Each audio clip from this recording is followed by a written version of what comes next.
Gente, a gente está no último dia do mês do orgulho LGBT e eu queria falar de um outro tema ligado a isso. Nessa época do ano, a gente vê muitas pessoas, muitas empresas, muitos artistas reutilizarem duas frases que são muito importantes para o movimento LGBT. Uma é Born This Way, né? Ou seja, eu nasci assim, e a outra é Love is Love, amor é amor. São duas frases que a gente ama, que são verdadeiras, que são grandes aliadas, mas elas também têm uns probleminhas aí no meio que me incomodam muito.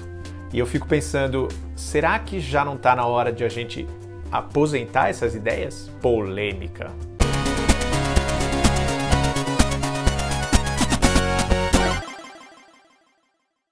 Aqui no canal Gay Nerd a gente fala de cultura pop, cultura nerd para se divertir e cultura LGBT para refletir. E para se divertir também, por que não? Então se inscreve aqui embaixo que eu te entrego esse baião de 2 toda terça-feira. Antes de mais nada, eu queria deixar claro que o tema do vídeo de hoje não é uma novidade, não é nem uma ideia minha.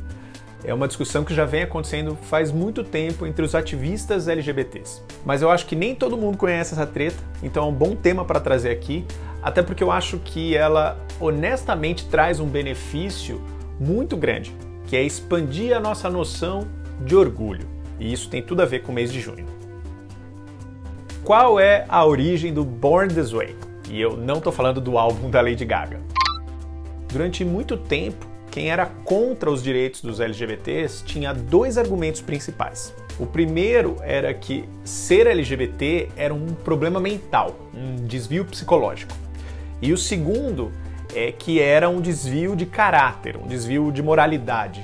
Em 17 de maio de 1990, a Organização Mundial da Saúde tirou a homossexualidade do seu catálogo internacional de doenças, que é conhecido como CID. Ou seja, naquele momento, morria o primeiro argumento de que isso era um transtorno psicológico passível de cura. E, infelizmente, a gente não tem um órgão mundial, supranacional, que regulamente o que é falta de caráter ou não.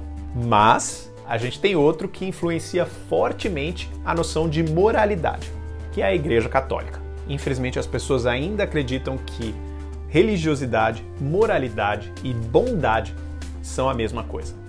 Isso, inclusive, é um tema de um vídeo que eu quero fazer em breve. Aguarde. Então, sempre houve essa ideia de que a nossa sexualidade era uma escolha. Se você se apaixonava por alguém do mesmo gênero ou transava com alguém do mesmo gênero, você deliberadamente tinha escolhido cometer esse erro, esse pecado. A partir do momento que a Igreja reconheceu formalmente que a genética faz parte da obra divina, e a ciência começou a identificar os primeiros traços genéticos ligados à homossexualidade, aí surgiu o argumento eu nasci assim. Ou seja, eu não tenho qualquer controle sobre o fato de ser gay, da mesma forma que eu não tenho controle de ter olhos castanhos ou do meu tipo sanguíneo ser AB positivo. Mas o mais importante dessa ideia não era necessariamente aplacar a Igreja.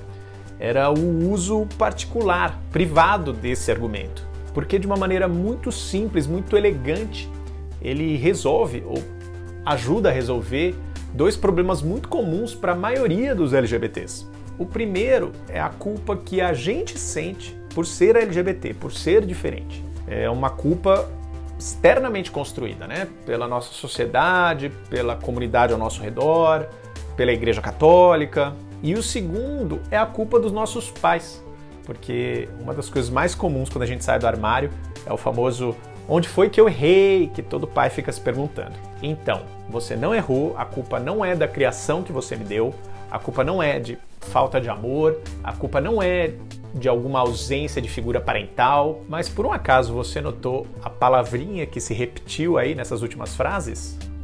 Culpa. O Born This Way é simplesmente um argumento de alocação de culpa. A culpa não é minha, a culpa não é dos meus pais, a culpa é da genética, ou se você acredita no Deus católico que está envolvido na criação da genética, então a culpa é de Deus. A questão é que já passou da hora do nosso discurso eliminar o conceito de culpa. Respeito não tem a ver com ser culpado ou não. Tanto que tem aquele papo de eu não escolhi ser assim. Você acha que alguém escolheria sofrer homofobia, né? É orientação sexual, não opção sexual. Mas e se você escolhesse ser LGBT? Qual é o problema? Ninguém tem nada a ver com isso. Você não está matando ninguém, você não está ofendendo ninguém. É uma coisa particular sua. É tipo, sei lá, escolher a sua profissão, sabe? Ah, eu quero ser médico. Ah, mas eu odeio médico, eu odeio ir em médico. Foda-se! Ninguém se importa com a sua opinião. E a maior prova de que ficar discutindo culpa não funciona é que alguns setores mais conservadores da Igreja Católica encontraram facilmente um contra-argumento para o Born This Way. Você certamente já deve ter ouvido ele por aí, que é o "eu amo o pecador, mas eu odeio o pecado". Você nasceu assim? Beleza, eu te amo, eu te aceito. Mas você não precisa agir assim. Quando você age baseado nos seus desejos, aí sim você está cometendo uma escolha, um erro, um pecado, que é a coisa mais hipócrita do mundo, mas dentro da lógica do Born This Way, faz sentido. Então a gente foi lá e tirou, né? A culpa não tá em mim, a culpa não tá nos meus pais, a gente pegou, jogou a culpa fora. A igreja foi lá e... A culpa não tá em você, a culpa não tá nos seus pais, mas a culpa tá nos seus atos. E de novo, a gente volta a discutir culpa. Quando a gente fica falando de culpa, a gente não tá falando de orgulho, a gente não tá falando de empoderamento, a gente não tá falando de empatia, a gente não tá falando de respeito. Para terminar essa primeira parte, eu te digo o seguinte: se eu pudesse voltar para essa vida e escolher ser gay, eu absolutamente escolheria. Eu não tenho a menor sombra de dúvida. E o dia que você também tiver essa convicção, você vai ter um outro nível de orgulho e um outro nível de amor próprio. Eita, difícil esse papo, né? Mas eu te garanto que essa segunda parte vai ser mais rápida. Pô, Marcel, não é possível que você vai achar que amor é uma frase problemática, né? Gente, é uma frase linda. Eu realmente acho que toda forma de amor vale a pena. E acho que, de um jeito ou de outro, todo mundo está procurando um amor, uma conexão. O problema é que essa frase vem embutida com uma noção muito específica do que é esse amor. É uma noção de amor, na falta de uma palavra melhor, heteronormativo, dentro das expectativas de comportamento de uma sociedade heteronormativa e muitas vezes católica. Quando a gente diz amor é amor, na verdade a gente está querendo dizer o meu amor é igual ao seu amor. O amor homossexual ou bissexual é igual ao amor heterossexual. É aquela ideia de amor dos filmes, né? De encontrar sua alma gêmea, casar, ter uma relação monogâmica, ter um monte de filho. Do ponto de vista do ativismo, foi uma grande sacada também, porque faz as pessoas entenderem que a gente é igual. Eu simplesmente quero ter uma vida igual à sua. E aí a gente não representa mais perigo, né? Aquela frase clássica, as pessoas só temem aquilo que elas não conhecem. Mas vem cá, e se eu não quiser ter um amor igual ao seu? E se eu, gay, só quiser transar com Deus e o mundo o resto da vida, sem nunca me apaixonar, nunca casar, nada disso? De novo, qual é o problema?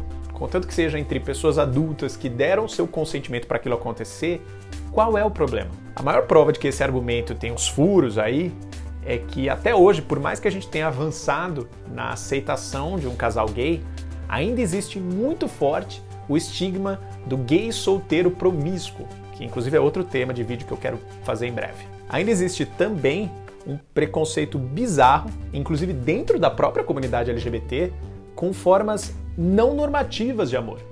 Por exemplo, relacionamentos abertos ou casais poliamorosos. Então eu sinto que quando a gente fica insistindo que amor, é como se a gente estivesse desesperadamente buscando uma forma de aceitação, uma forma de mostrar que a gente é igual. Mas a gente não precisa ser igual. O que valida a minha existência, o que me torna digno de respeito, não é a minha forma de amar. É simplesmente o fato de que eu sou um ser humano. E você também é um ser humano. O argumento mais certeiro, mais inclusivo, mais amoroso, não é love is love. É human is human. De novo, eu quero saber a sua opinião. O que você acha dessas duas frases? Você já tinha parado para pensar em tudo isso? Que argumentos você usa para defender o seu orgulho LGBT? Me conta nos comentários. Se você gostou desse conteúdo, dá um like, que eu acho que ele merece. E a gente se encontra nas minhas redes sociais e no próximo vídeo. Cada vez mais gay, cada vez mais nerd e sempre humano.